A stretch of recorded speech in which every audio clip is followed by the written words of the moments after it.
Hello everybody, this is Rockcan. Today I'll be watching 10 characters that can supposedly beat Goku by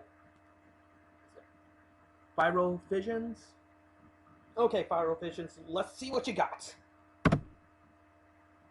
I'm sure some of you will see this as cheating, but it's anime. Why do you care about cheating when that's part of the game? Do you want to win a brand new iPhone or a brand new MacBook Pro? Maybe you'd prefer a $500 Amazon gift card. Well, comment the hidden message in this video for a chance to enter to win. If Ryuk from Death Note fought against Goku, we wouldn't be witnessing much of a show. Goku would be on his end of the arena, keeping his guard up against an invisible opponent. We might hear the faint scribble of a pen on paper, then watch the Saiyan warrior swing desperately for 40 seconds, trying to hit an enemy he can't possibly touch until his heartbeat stops. For Ryuk, fighting Goku would be boring. He only needs to write his opponent's name in the Death Note, and since he's a Shinigami, he can neither be seen nor touched while doing his work. The fight would be over in under a minute, then Ryuk would go back to eating apples and bugging lights. Now again, I'm sure some of you will see this as cheating, but you're thinking about this in the wrong way. This isn't about who would win in a fair fight, it's about who can beat Goku. And honestly, it's hard to go up against the freaking Death God who just needs to document your name before literally reaping you into the afterlife. That's what.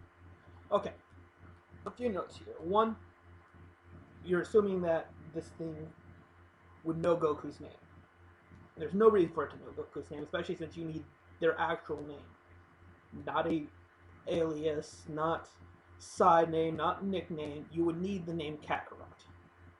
He's not going to have the name Kakarot. The only people who do are close friends to Goku.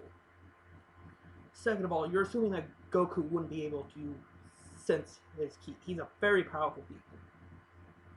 It's not unlike the really small person or the invisible man who could somewhat mask his ki. He wouldn't be able to. Goku would be able to sense him to hit him. You're also basically going with the no limits fallacy, saying he could kill Goku. Now it's true that we've never seen anything resist the Death Note, but we've also never seen anything stronger than a Shinigami try to be killed with the Death Note.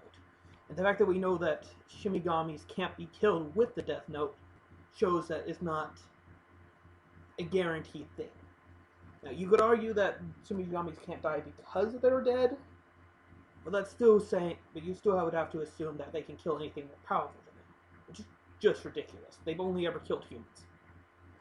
And also, you run into the he wouldn't know Goku's real name. So, sorry, not happening. Next. That's why Death Note is such a compelling series. I'm not. Look at the title of this piece. It's not who can beat Goku in a fight per se, but rather who can beat Goku in a battle. And what is there to say about Yu-Gi-Oh other than the fact that it's Yukimoto. Only 2 characters into this and already you call it Yukimoto. I mean, yes, you just said it's not a fight, but if we're going with ancient times, there's not a whole lot of characters who would actually be able to damage Goku. Goku's a multiversal being. Not even the Egyptian god cards are on that level. If you're going with current times where he can summon up to 5 creatures, 1, the creatures still aren't as powerful, and 2, those are more virtual. Unless you want to say that Yami Yugi has the ability to just crush his mind, but Goku has basic mental resistance. Anyway, let's see what you have to say. Maybe I'm off base on what you're going for, but let's hear it. It's about dueling with cards. I mean, let's be honest here, Goku would make a terrible duelist. He'd probably put all the strongest cards together in a way that wouldn't make sense, or he wouldn't understand the rules and he'd get frustrated because this is a game of the mind and not the body. Goku's a genius when it comes to actual fighting. Play fighting, not so much. Plus, if we were to take this to another level and say have Goku fight the monsters of Yami Yugi, aka a team the Egyptian prince, he would still lose. Why? Because if we look at this from the perspective of Yugi's deck throughout the years, Goku would have to fight the unstoppable Exodia, 3 Egyptian gods, the legendary dragons, and of course the Dark Magician. Goku doesn't beat gods very often, even in Ultra Instinct, and magic is kind of a weakness if done in the right way. Goku would allow Yami Yugi to summon any monster he felt could beat Goku, and so he'd bring out every single heavy hitter in the book, including a certain knight that has power beyond infinity. So yeah, Goku loses. How's that for cheating the truth? Okay, yeah, I had a feeling you were going to go in that direction. Yeah, no, the most powerful creature in Yami Yuki's deck is the Winged Dragon Hurrah. They specifically point that out multiple times. Like, even in that arc, like, they had to strip the gods away from Yuki because of how powerful they were, how much easier it would have made this battle. So by comparison, the three legendary knights, even though they might be an infinite power, they're still weaker than Ra. Ra is a sun being.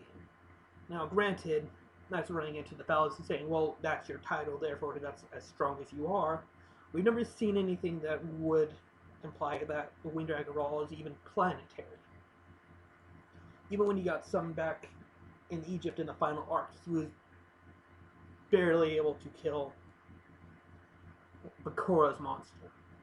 Yes, he did, but he was still susceptible to rewinding. So, again, no, Yuki is not beating Goku. Next one.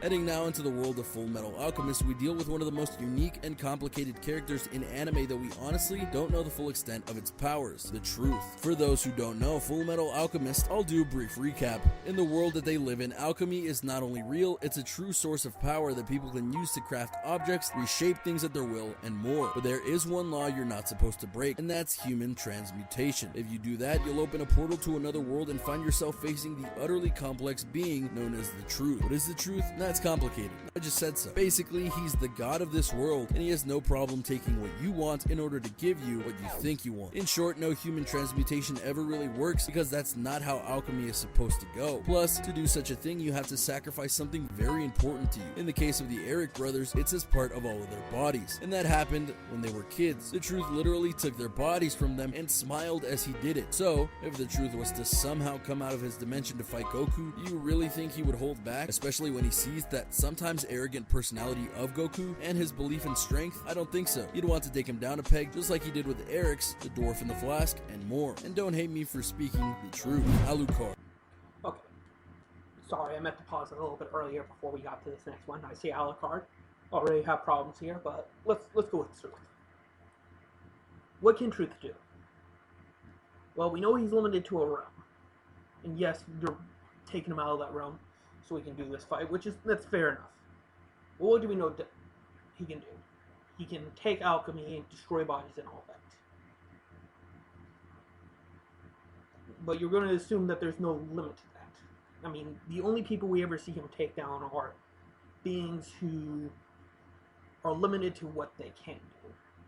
For example, if Ed were to sit there and take on, like, the Hulk, do you think Ed would win that fight? I don't. Base Hulk is continent level.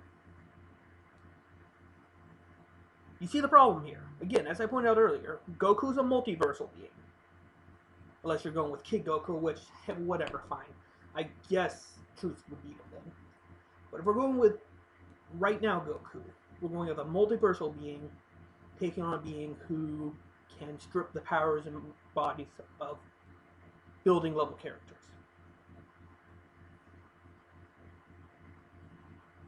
Okay, no limits fallacy, but I'll slightly give you that one. But next time, maybe think this through a little bit more. Okay, to Alucard, what do you have here?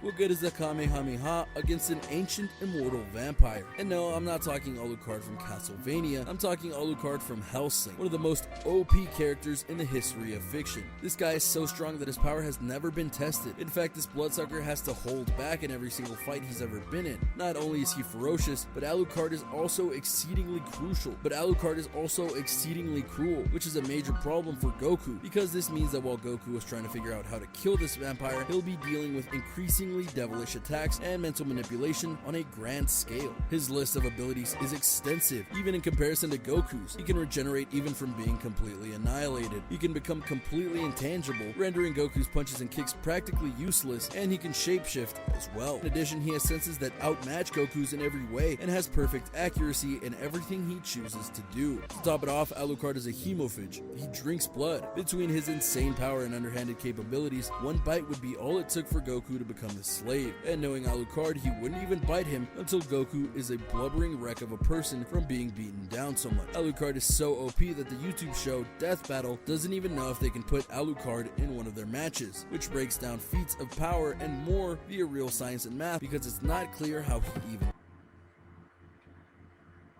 Really, you're going with Death Battle as a source here.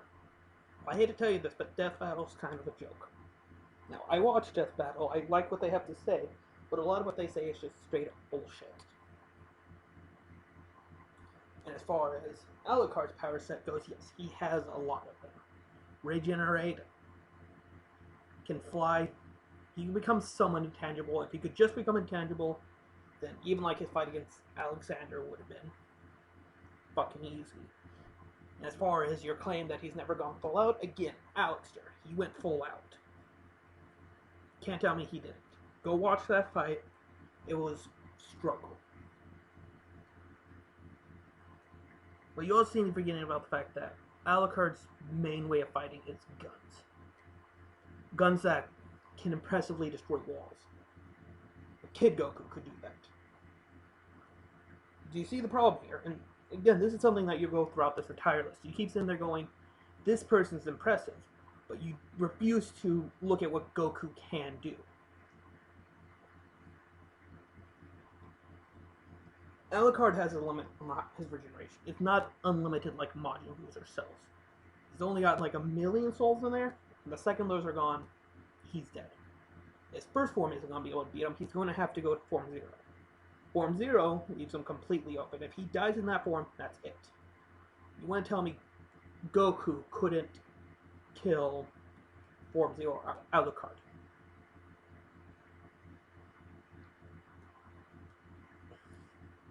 It's just next. dies. How can Goku stand up against that? Mephistopheles. While the warriors in Dragon Ball universe operate at a high frequency, let's have a look at Mephistopheles from Blue Exorcist if we want a taste of a more abstract level of power. Despite Goku's speed, no one is faster than time, and Mephistopheles is the king of time. He can keep Goku frozen in the same moment for as long as he needs. Whether he's ready, he can use his telekinesis to stop Goku's clock from ticking, if you catch our drift. Mephisto wouldn't even need to use his flaming pentagram in this fight, though he might show it off anyway. In short, Goku depends on having a true level playing field when facing off against an opponent, but he can't have that with Mephistopheles because this dude's playing field is way above Goku's. And for further proof of this, look at the Resurrection F movie where Beerus' assistant Wiz altered reality by reversing. Okay, usually I wanted to wait till these things are actually done with the whole character explanation, but you brought up Whis. Do you know how strong Whis is? Do you have any idea how powerful an angel is? Okay, let me put this in perspective for you. Beerus, who is a lot weaker than Whis is, Beerus is a multi-cosmic level threat. And if you don't know what that means, I'll explain to you right now. It's a being who can destroy a universe with multiple sub-universes in it. And Whis can knock him out in one chop. So to sit there and say, Goku couldn't beat this guy because he can manipulate time, therefore he can't beat this guy who can manipulate time, is ridiculous, especially when we haven't seen anything near the same level as far as power alone. And we know Goku can handle with time beings. He dealt with Hit. So, unless you have any other points besides that, I'm going to have to say it as a no. He cannot beat Goku.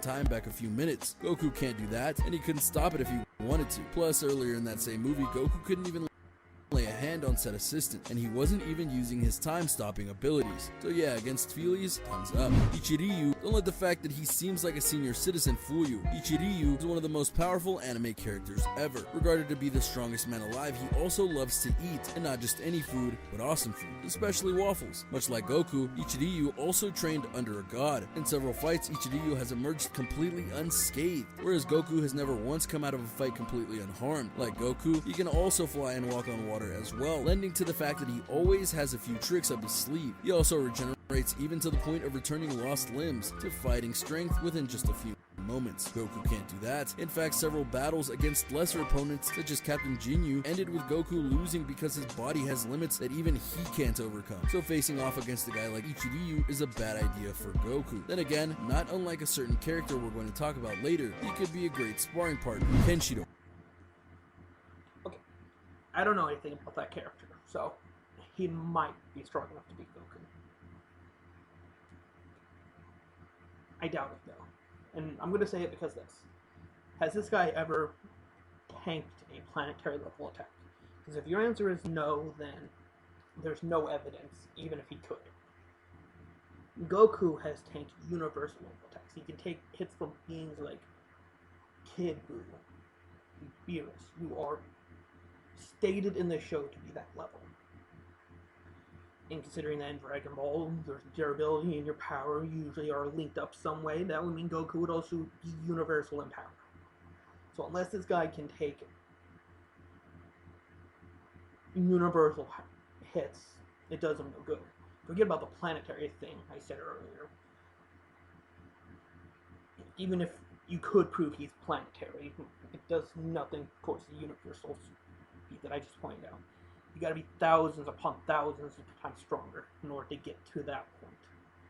So, unless you can say that he has, which you didn't, no.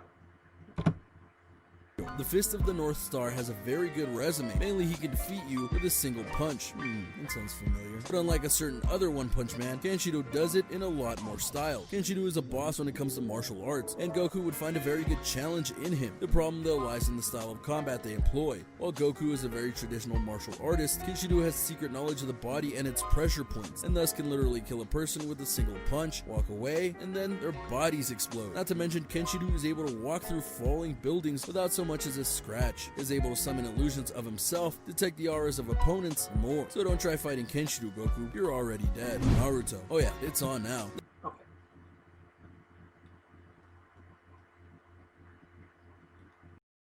Again, just like the guy before him, I don't know. Maybe, it's very unlikely from what I know about how some of these early shows go, but it's possible. I'm not going to go over the same points as I did for the last time because it's pretty much the same thing. Unless you can prove he can take universal hits and dish out universal attacks, you got nothing. Okay, Naruto. I'm already going to tell you no. I'll give you your time to defend your argument here, but I'm already going to say no. There's nothing Naruto has that he can use to beat Goku. Boisterous nature, Naruto would have a nearly infinite amount of time to learn Goku's powers, strengths, and weaknesses. Why? Why? In what world can you assume that he'd have a near infinite amount of time to learn? Naruto has impressive stamina. Yes, he fought for 3 days, but that doesn't mean he's going to have infinite time to learn everything about Goku. His tenacity would give him the edge here, which is crazy to think about because Goku is known for his tenacity as well. At first, Naruto seems like a weak kid, but he's actually incredibly strong. And possesses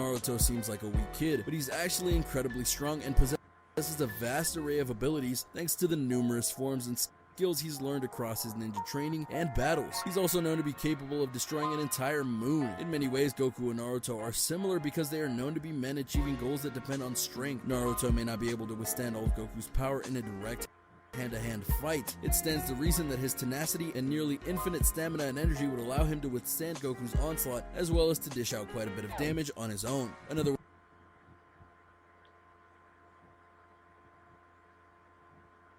What do I even say about that? Again, just like I said at the beginning of this, you did it again. You sat there and said, wow, look what this character can do. He can do this, and this is impressive. And yet you fail to acknowledge what Goku can do. Yes, Naruto can tank moon level attacks, but Sand Saga Goku, one of the weakest Gokus, could take hits from Frieza, who could destroy a planet 3 times the size of ours with his finger in his weakest form. So there's a huge power difference. Again, just like with power and durability, mean, Naruto would have to launch, at bare minimum, if we're going with Sand level Goku, planetary level attacks. Not to mention that Goku is faster than light. Naruto is too, but he's not on the same level as Goku as far as that speed. Not just Sand level Goku. If we're going with current day Goku, we're going millions and millions and millions of times that. So, not a thing Naruto can do could hurt Goku. Next.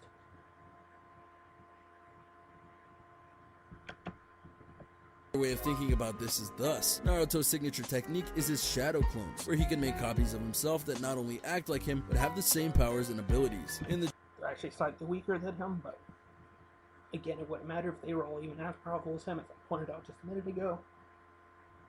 Does him no good. Dragon Ball world, there are fighters like Cell who can make copies, but the power is divided. Naruto is known to make legions of these shadow clones and then use them together to overwhelm opponents. Plus, when they are beaten, their knowledge goes right back to Naruto, thus giving him in-battle recon skills that Goku can't match. And this doesn't even bring up the power of Kurama or Sixth Path Sage mode or all the other modes that Naruto has. He can beat Goku, believe it. Saitama.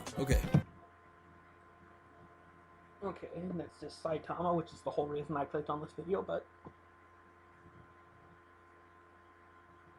Okay, I'm gonna go back to Naruto for just a brief second. When I said he could take and show up throughout moon level attacks, I was taking in Kurama mode and Sixth Path Sage mode into account. If we're going with adult Naruto, then that could extend to planetary easily, but still nothing to what Sand Saga Goku was alone.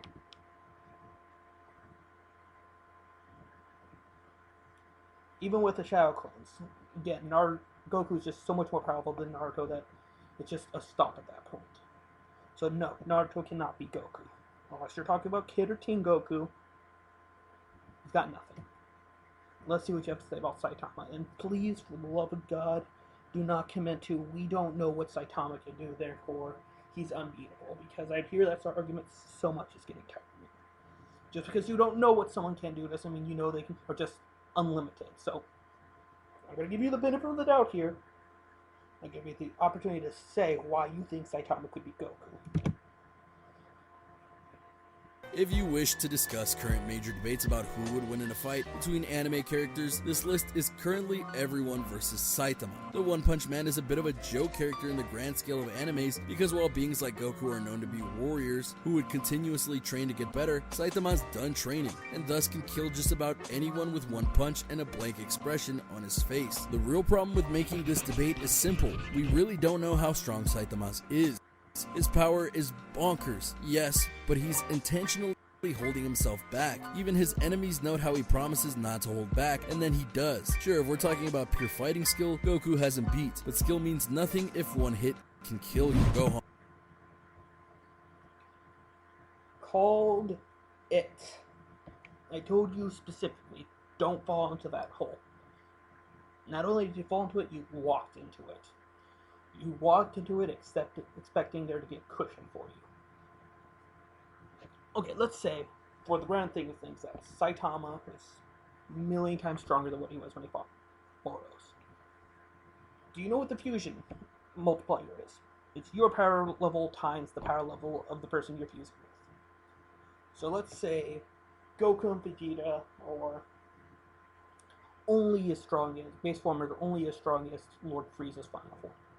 About 6 million. So you get 6 million times 6 million, that's the power level of Gogeta.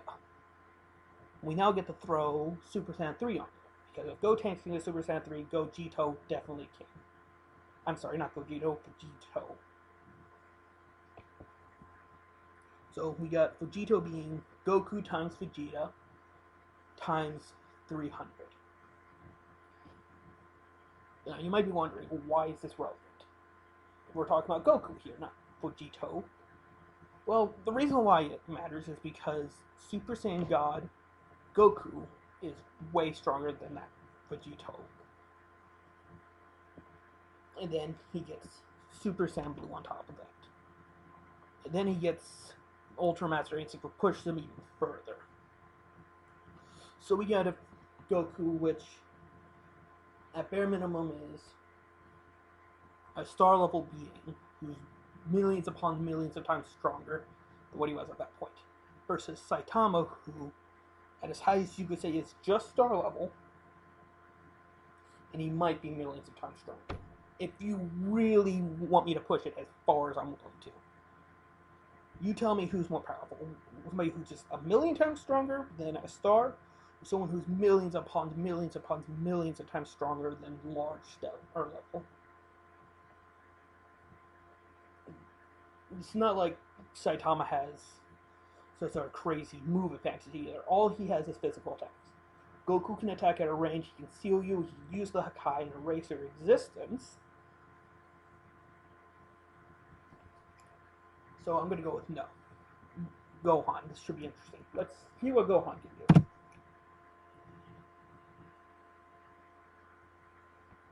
I'm sure some of you are already up in arms about this. How can the son of Goku be stronger than Goku? But you're thinking about this backwards and ignoring key parts of Dragon Ball history. After all, it's the goal of every child, subconsciously at least, to do better than their parents. This goes double for the Saiyan race, which Gohan is half of genetically. Gohan's near limitless potential was shown off in the very first arc in Dragon Ball Z, where he seriously hurt Raditz without any training. Fast forward to the Cell Saga, and it was he with Goku's encouragement that finally led to the defeat of Cell. Gohan is a boss, and the only crime put against him was that the writers seemed to have forgotten that Goku passed the torch to Gohan in that moment as an idiot via the Great Saiyaman, and then paint him as a family man, which we can appreciate on a base level instead of training. And when he did train, it's inferred that he's stronger than his father, and that's with less training than Goku. If they eventually let him cut loose and be what he was supposed to be in the Cell Saga's aftermath, yeah, he'd crush Goku easily. Superman. Okay. Sorry about that lag before. A little bit of editing problems that I didn't realize was going on in the background. I promise in the next video it should look a lot better than this. But Gohan. Yes, Gohan. Let's take Gohan and put him at the highest point that we saw him in the tournament. And he fought Dispo? Yeah, Dispo. That was the point where he was going full out. He struggled to fight Dispo. Dispo, for what we know, is weaker than God of Destruction Topo, and definitely weaker than Jiren. You could say no one was able to really fight Jiren, but they were able to go toe-to-toe with Topo. If Topo's stronger than Dispo and Gohan struggled to fight him, Goku could. Logically, that means Goku is stronger than Gohan. Now, if they had stopped when they did the Cell Saga, you'd have an argument there. But they didn't. It kept going, and Gohan slacked it, and he is not as strong as he could be. Just because he's not doesn't mean you can just say, well, he could be stronger, therefore. It's illogical. It makes no sense. So, Gohan, no. Let's finish with the last person. Nope, I don't care that Superman isn't an anime character. This is by far and large the biggest debate on the internet over the last 20 or so years. Entire forums have been shut down because of the debate between who would win in a fight between Goku versus Superman. But how did this rivalry start in the first place? Well, it's not as simple as you might think. You see, while Superman has been around since the 1930s, Goku is much younger in terms of publication history. But while the manga turned anime was popular in Japan, the Western world didn't really see the appeal of anime. So when bringing Dragon Ball and Dragon Ball Z to America, they tailored some of Goku's lines to sound more like Superman, and older fans knew it. Then when you compare how they are both ultimate heroes and both continually get stronger via their stories and forms over the years, Superman has transformed a few times if you know where to look, and it raged into a debate of who would actually win if they battled. Magazines, internet websites, and various shows and various YouTube shows have put in their 2 cents, and much more than 2 cents, over the years. But what is the truth? Well, it's simple really. Superman would win. And there are 2 very basic reasons. 1, Superman's powers is connected to the yellow sun, which makes him more and more powerful the more he basks it in. Okay, so we got an unlimited power fallacy. I know that's not what it's actually called, but for simplification, we'll say that. To say that Superman could win just because he gets power from the yellow sun is the same as saying Goku gets stronger the more he fights, therefore he wins. doesn't make any sense. It's true, but it's at such a small rate in a fight like this that it would not matter. Now, could Superman beat Goku? Right now I'm going to say yes. He could. You finally got one person who I could agree can beat him without ignoring all the facts. Except for one caveat. Which Superman are you talking about? There are lots and lots of different Supermen. But just to be nice and to show that I can be fair, I'll give you Superman. This means even him walking around Metropolis as Clark Kent is making him stronger. Goku would not be able to discern this fact about him. Yes, Goku can read minds, but Superman has defense against that. So because of this, the two would keep fighting, and Superman would keep getting stronger, while Goku would eventually tire out. The other very basic reason for Superman winning is that if he really wanted to, all he would have to do is grab Goku and take him into space. Superman can breathe in space, and Goku can't. Did you not watch Battle of the Gods? I mean, for you to make this list the way you had to have not watched Battle of the Gods. Goku could breathe in space for a brief moment. Yes, he wasn't all the way into space, but he could. Goku's got two big things that he can use to get away from Superman. One, instant transmission.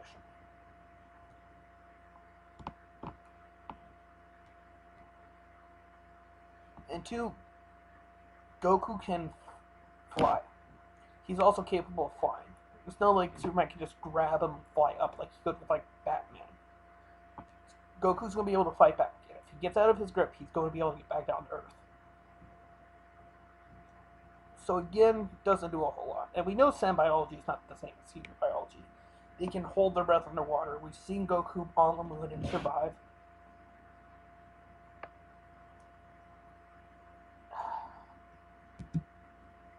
And if you really wanted to dive deep into the forms and the strength levels on and on and on, you would see that Superman is faster, stronger, more skilled, and has counters for just about everything that Goku can put against him. Now, what about the Hakai and the Mafuba? Two somewhat magical techniques. You pointed out that Goku has a small weakness to magic. What about Superman? One of Superman's two biggest weaknesses. If you say the Hakai isn't magic, it's key. But the Mafuba is. Now, would they fight to the death? Absolutely not. They would more than likely be training partners than rivals in the vein of Goku and Vegeta. But the fact remains that Superman's power is virtually limitless while the sun is in the sky. That's why most of his powerless stories are based on him being off Earth or put in places that give the wrong kind of solar radiation that won't make him strong. Or him fighting characters who are above planetary. Doomsday? General Zod? No, these names mean nothing to you? Okay, we'll keep going. Meanwhile, Goku is all about breaking limits after reaching them, but reaching them and then surpassing them takes a lot of effort. Think about all he has to do to become a Super Saiyan, or how he couldn't master Ultra Instinct at first, and so on and so forth. The Dragon Ball manga and anime is a very predictable pattern of Goku reaching one level of power, then having the need to reach another, and fighting to break that new plateau. But with Superman, he doesn't have that. He knows that as long as the sun is in the sky and he can race towards it, which he can easily outpace Goku, for more power, he can be as strong as he needs to be. So please stop saying that Goku would kick Superman's butt. It's just not happening. No, you're just going to say that Superman's just faster than Goku. You're going to give no evidence for this. Just an empty claim? Okay. Well, in that case, no, he's not. Just as much evidence for the claim, just a valid claim. Now, as I said earlier, yes, there is Superman that can beat Goku. But as you didn't state a Superman, you're just making a blank claim now. Statement.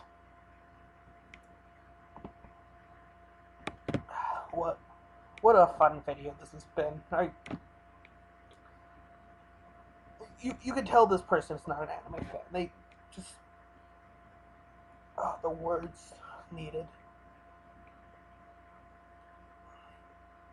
I'm just gonna leave it at this. If you guys like this video, please leave a like and don't go hate on this guy for his opinions. They're wrong, but We don't need to suppress it. People are allowed their opinions. So, have a good day, and I'll see you in the next video.